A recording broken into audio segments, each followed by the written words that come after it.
अहिल्या बाई के आज के एपिसोड में देखिए, देवी अहिल्या को अंग्रेजों ने बता दिया है कि मालवा की सारी जमीन मालेराव ने अंग्रेजों के नाम कर दी। से देवी अहिल्या सुनकर बहुत ज़्यादा दुखी हो गई और देवी अहिल्या कहती हैं कि मालेराव ने इतना बड़ा धोखा किया, वो भी मुझे बिना बताए। वो मोहर से मालेराव ने ही चुराई थी।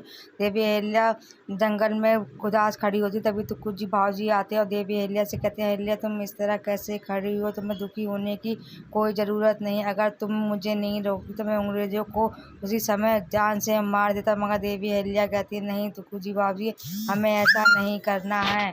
और मालेराव के बारे में आप पता कीजिए कि मालेराव कहाँ है। और देवी अहिल्या तुक्कू जी भावजी के सामने रोने लगती हैं और तुक्कू जी भावजी कहते हैं, मैं जल्द से जल्द मालेराव को ढूंढता हूँ कि मालेराव है कहाँ पर और मालेराव ने ऐसा क्यों किया। देवी अहिल्या कहती है, मैंने मालेराव को इतना समझाया मगर मालेराव ने मेरी कोई भी बात नहीं मानी।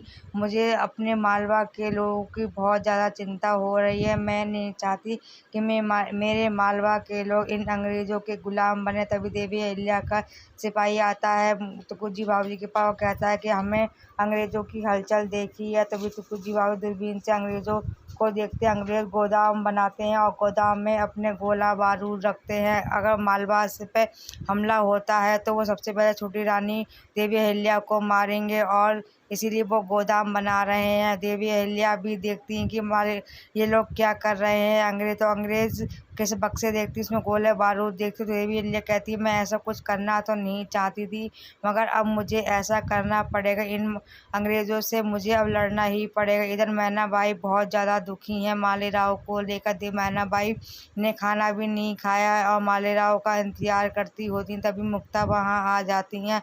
मुक्ता कहती हैं कि आप यहाँ कैसे बैठी हैं बहनी। तभी कहती हैं मैना बाई कि मैं आपके दादा साहिब का इंतज़ार कर रही हूँ, तो आपके दादा साहिब अभी तक नहीं आए हैं। मुझे उनकी बहुत ज़्यादा फ़िक्र हो रही है और सासू बाई साहिब को भी उनकी बहुत ज़्यादा चिंता हो रही है। मुझसे बार बार पूछ रही हैं कि मालेराव कहाँ हैं और मुझे कुछ भी नहीं पता है वो कहाँ है। तो मुक्ता बाई कहती हैं, कोई बात नहीं, वो मालवा के राजकुमार, उन्हें देर सवेर तो होती ही रहती है। इधर मालेराव केसरी के घर पर बैठा हुआ होता है और केसरी से बातें करता, भगवान की पूजा करवाता और केसरी उसको प्रसाद देती है खाने के लिए मालेराव को। मालेराव प्रसाद को ग्रहण करता है मगर मालेराव का मन मोहित हो गया है केसरी पे और दिख भी रहा है और मगर केसरी बिल्कुल साफ दिल की है। मगर मालेराव की नीयत ठिकाने पर नहीं है। अब मालेराव केसरी की ओर खिंचता चला जा रहा है। उससे केसरी को कुछ भी नहीं पता। केसरी बहुत अच्छा गाती है। मालेराव केसरी की तारीफ़ करते हैं और पूछते हैं, तुम्हारे घर में कौन कौन है।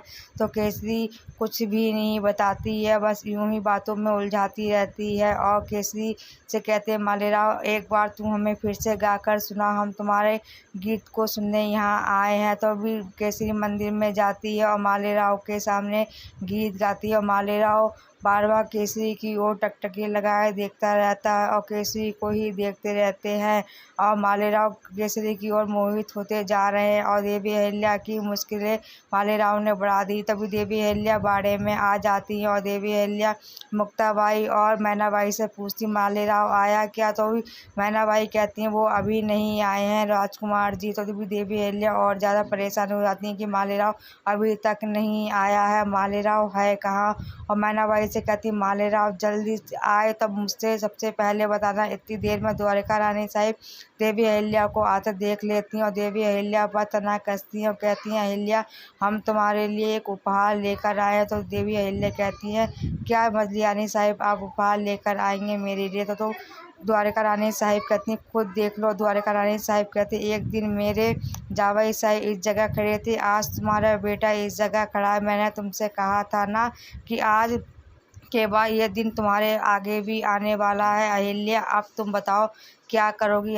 तुम्हारे बेटे ने धोखे से सारी ज़मीन अंग्रेज़ों के नाम कर दी है, तुम्हें कैसे पता चला कि ये बात हमें कैसे पता चली है। वो अहिल्या बात पता चल ही जाती है। अब ये तराजू तुम देख रही हो, अब इसका पलड़ा तुम्हारी तरफ है अहिल्या। अब देखती हूँ तुम अपने बेटे को कैसे बचाती हो और मेरे जावई साहिब को पल्ले में तुम रखती, अब तुम्हारी बारी है अहिल्या। तो देवी अहिल्या कहती हैं कि मैं आपके जावई साहब को कभी भी माफ़ नहीं कर सकती हूँ कि आपके जावई साहब ने बहुत बड़ी गलती की है। तभी कहती हैं द्वारका रानी साहब, यही तो मैं देखना चाहती हूँ और वो दिन बहुत जल्द से जल्द आ गया। तुम्हारे बेटे ने इतना बड़ा धोखा किया और तुम्हें बताया भी नहीं, वो तुम्हारे पीठ पीछे तुम्हारे बेटे ने छुरा घोंपा। अब मैं सबके सामने देखना चाहती हूँ मालवा में सबके सामने अपने बेटे को किस तरह सजा देती हूँ और कैसी सजा देती हूँ, मैं ये सब अपनी आंखों से अहिल्या देखना चाहती हूँ और तुम्हारे चेहरे का नूर देखना चाहती हूँ।